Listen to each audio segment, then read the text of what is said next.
With the world quarantined right now, I thought I'd make a list of some of my film recommendations. Hopefully there'll be something you haven't seen before.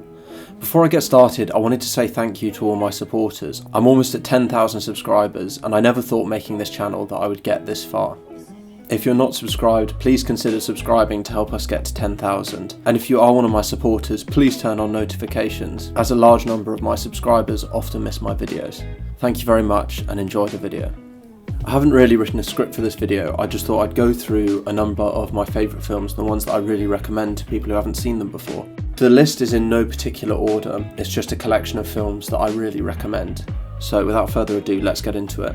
The first film on my list is Jagton, which translates to The Hunt.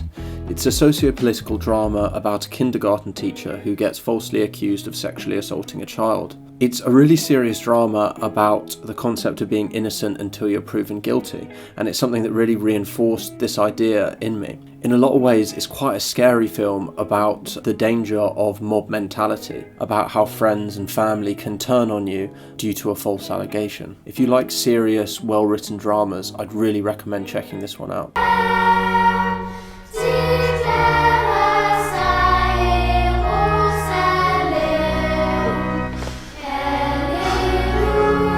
Second on my list is City of God, a famous drama thriller about the interconnected lives of young men growing up in Brazilian favelas. One of the reasons I love this film is because of its amazing storytelling and world building.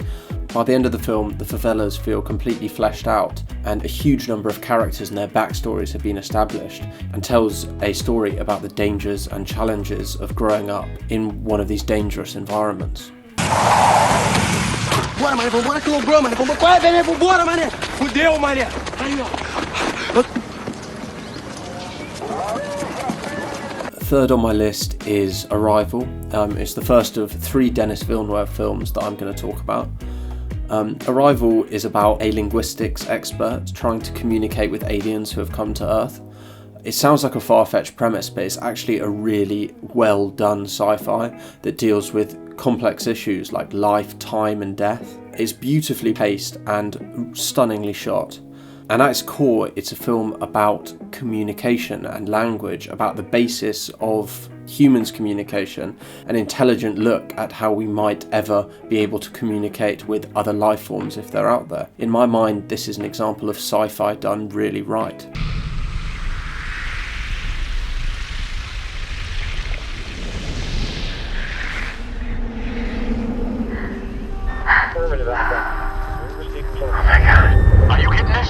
Fourth on my list is another Villeneuve film called Sicario, a dark thriller about the harsh realities of the conflict between the US and Mexican cartels. This film uses editing and music really effectively to build up tension. At its core, it's an action film grounded in reality, with real consequences to actions. And throughout, nothing feels fake or forced, it feels grounded in reality. This is quite a violent film, but one that does a really good job of portraying the moral ambiguities in these conflicts, dealing with the lengths that both the US and the cartels go to in the fight for control. Company! Incendiary disparos! Don't move! Company! No! Compas. Suelta la pistola! So fifth on my list, and the final Villeneuve film that I'm going to talk about, is quite a polarising one. Some love it and some hate it. It's called Enemy, and it's about the complex situation that develops between a college professor and his doppelganger. It's artsy, experimental and bold. It's quite difficult to explain what it's really about, but at its core it's a very slowly paced film that gradually builds tension, resulting in an experience that is sure to stick with you after you've finished watching. I'd say this is not a film for the faint-hearted, but if you like experimental, strange and memorable cinema, this is a really good one to watch.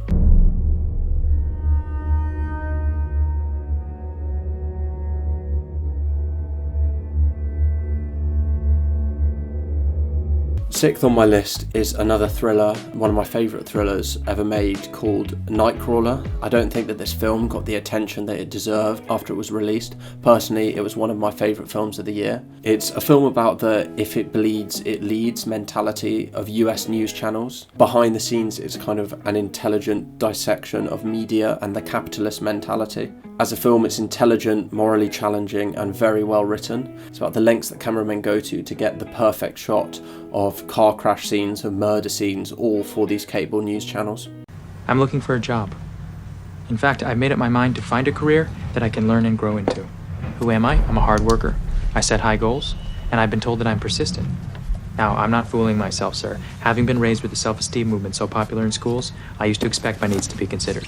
But I know that today's work culture no longer caters to the job loyalty that could be promised to earlier generations. Now, I know that thrillers aren't a lot of people's cup of tea, so I've tried to include some comedies as well, some more uplifting things so it's not all dark and dingy. So seventh on my list is Boy, which is one of two comedies I'm going to talk about by director Taika Waititi. It's a funny, poignant and colourful coming-of-age tale about a young boy finding out his estranged father is not the heroic adventurer he's imagined him to be.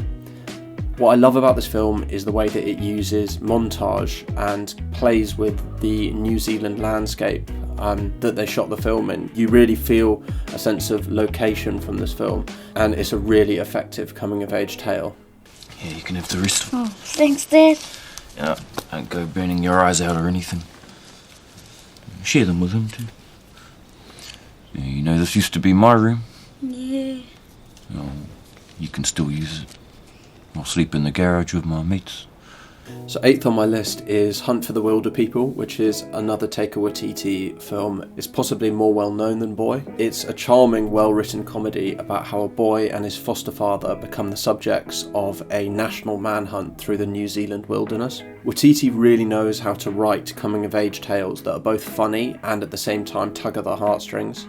So if you're in the mood for a charming and funny coming-of-age tale, I really recommend both Boy and Hunt for the Wilder People. Freeze! Just got real. Again. Now drop your weapons! We're not holding any weapons. Drop them! Adding to these comedies is perhaps my favourite comic trilogy ever made, the Cornetto trilogy of Edgar Wright. So that's Shaun of the Dead, Hot Fuzz and The World's End. I know that most people will have heard of these three films, but if you haven't seen them, I encourage you to watch them immediately. Edgar Wright really knows how to do visual comedy, using the camera, video editing, music and sound effects to generate comedy from places other directors never even consider. Each of these three films are brilliant in their own right, and are such a breath of fresh air for comedy, with well-shot action sequences, brilliant writing and editing, and a varied, emotionally engaging comic narrative. You never taken a shortcut before? Police work is as much about preventing crime as it is about fighting crime. Playtime's over. In the theme of trilogies, I wanted to mention my three favourite romantic films in the Before trilogy by director Richard Linklater. Before Sunrise, Before Sunset and Before Midnight are each set 9 years apart from one another, allowing for a cinematic exploration of how relationships grow and change over 30 years. Each of these films unfold almost in real time and are very dialogue heavy, so much so that a lot of people think that they were improvised. They weren't, by the way. Linklater meticulously writes his scripts. For me, this stripped back, subtle and touching representation of romance is so much more moving and profound than soppy, over-the-top romantic films. Loving someone and being loved means so much to me. I always make fun of it and stuff. But isn't everything we're doing in life a way to be loved a little more? At 15th on my list is a very different kind of film, Enter the Void by Gaspar Noé. The film is a point-of-view psychedelic tour of life after death. Gaspar is a highly polarising figure in film. His movies are shocking, visceral, and almost hallucinogenic. If you want to watch an alternative, experimental film that's like nothing you've ever seen before, this is the film for you. For much of the film, the camera flies around independently like a spirit, passing through walls, people, and objects. It's truly a one-of-a-kind experience.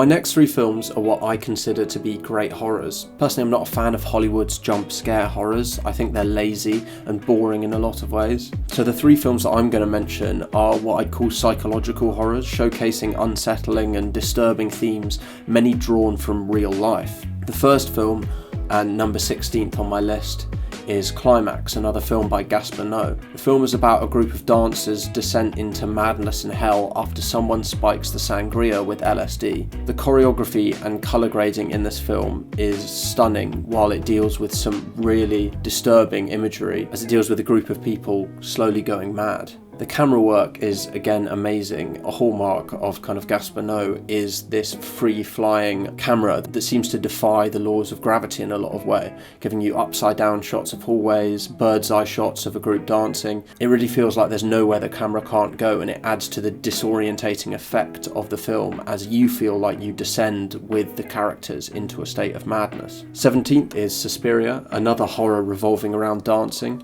It's, in my opinion, a perfect example of a modern horror done right. It's an incredibly disturbing film, brilliantly shot and acted. The film unsettles you with, at times, something as simple as a dance. If you have a strong stomach and love horror, give this one a watch. 1, 2, 3, 4. 1, 2, 3, 4. 1, 2, 3, 4. 1, 2, 3, 4. 18th and my final horror on the list is Mandy, which has a surprisingly stellar performance from Nicolas Cage in the lead. After his wife is murdered by a Charles Manson-esque cult leader, Nicolas Cage goes on an incredibly violent path of vengeance. The film is somewhere between a horror and a revenge flick. Despite the violent subject matter, it's a beautiful, ethereal film, using film grain and colour grading amazingly effectively. On another note, I love well-animated films, and these two from Studio Ghibli are about the most perfect animated films I've ever seen.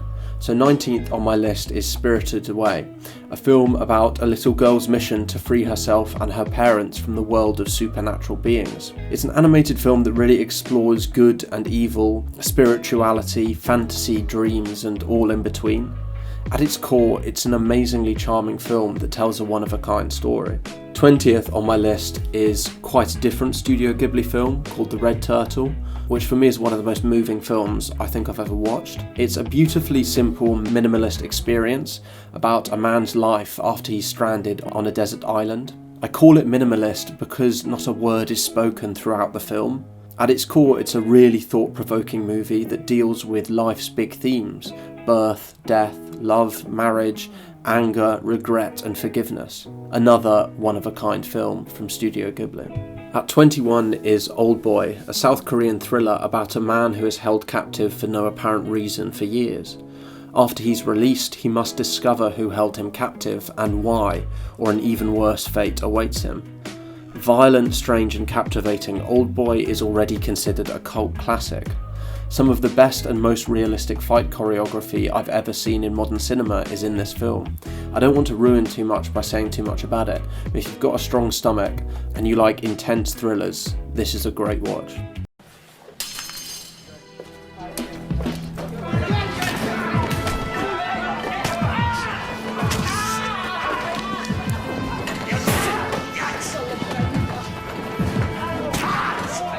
The 22nd on my list is another South Korean film, Burning, which is a mystery thriller about the love triangle between a poor farm boy, a Great Gatsby-esque young professional, and a naive girl from the city. Again, the less I say about the plot, the better. The film is slowly paced but incredibly rewarding. If you like clever mysteries that leave you guessing until the end, this is the film for you. 난 가끔 비닐하우스를 태워요. 뭐라고요? 가끔 비닐하우스를 태운다고요. You feel stupid, but you really shouldn't, because proving an AI is exactly as problematic as you said it would be. What was the real test? You. Next is Moonlight, a 3-act coming-of-age story about a young black man coming to terms with his sexuality and identity. It's brilliantly acted and well-paced, and at its core, it's an emotional story about childhood, influence, environment, and character. I love the way Moonlight uses the theme of water throughout. It has a brilliant colour palette and uses classical music really effectively. Where'd you go last night? What? Why? Well, I'm your mama, ain't I? Why you ain't just come home later, boy? You had me worried about you. My next two films are both thrillers from the Safdie brothers. These New York directors have made a name for themselves in anxiety-inducing cinema. So 25th is Good Time, an adrenaline-filled nightmare after a botched bank robbery. One thing I like about the film is the way that it uses close-ups really effectively to give you an insight into the mindset of the characters. Another great thing about the film is how it feels really real. You're on the edge of your seat throughout because these people and these situations feel like they're unfolding in front of you. Next is Uncut Gems, another Safdie brothers film that made a big name for itself this year, following in Good Time's footsteps as a career-defining performance for Adam Sandler. Similar to all Safdie brothers films, this movie is sure to keep you on the edge of your seat. Uncut Gems shows the turbulent world of diamond trading and sports betting, both showing how damaging and rewarding it can be, effectively giving the viewer the same ups and downs of the gambling-addicted protagonist. At 27 is Death of Stalin, a very British satire about the events directly after Stalin's death. I love the way the film cleverly mocks totalitarian rule, demonstrating how power is all a kind of show. It features a great and star-studded cast, and it cleverly uses very serious real-world events and makes them funny when viewed from a 21st century perspective. If you like history and well-written satirical comedy, this is the film for you. Oh, this is calamity. Calamity. Oh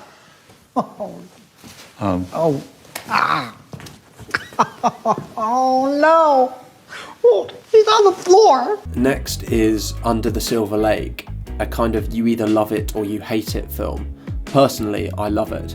It's a colourful, mysterious and alluring film that's almost one big conspiracy theory from start to finish. Its story is a kind of surreal quest across Los Angeles to decode the secret behind a girl's disappearance, leading us as the viewer into the murkiest depths of mystery, scandal and conspiracy. You're constantly guessing where the story is going, and while the film is confusing and unfulfilling to some, you're never bored watching this. I created so many of the things that you care about. The songs that give your life purpose and joy. When you were 15 and rebelling, you were rebelling to my music. Uh-oh. That's one you know. The penultimate film I want to mention is one of my all-time favourites, Eternal Sunshine of the Spotless Mind, the subject of my first video on this channel. It's a mind-bending, philosophically challenging love story in reverse that is as funny as it is heartbreaking and just exceptional in every way. The film is about a fantastical procedure of clinical memory erasure for those who have had a painful breakup. It's written by my all-time favourite writer Charlie Kaufman, and the narrative is clever and detailed. The way the film depicts memory loss and relationships makes it a story that really sticks with you. And finally, another film by Charlie Kaufman that I wanted to mention is Anomalisa, a strange stop-motion animated comedy drama. It's a film grounded in the depressing reality of a monotonous world. At its heart, it's a sad story about love and depression, and it's a film that is very much open to interpretation. Artsy and poignant, it's another one-of-a-kind film. Lisa? Yes? I was wondering if maybe you'd want to come to my room for a little nightcap. You sure you don't mean Emily? Everyone always likes Emily better. I'm going to the room, Lisa. I'll see you later, maybe. Have fun. Thank you for watching. Let me know in the comments what you thought of this kind of video and if you'd like me to make more, or if you agreed or disagreed with any of my recommendations. Please consider subscribing and turning on notifications. Thank you.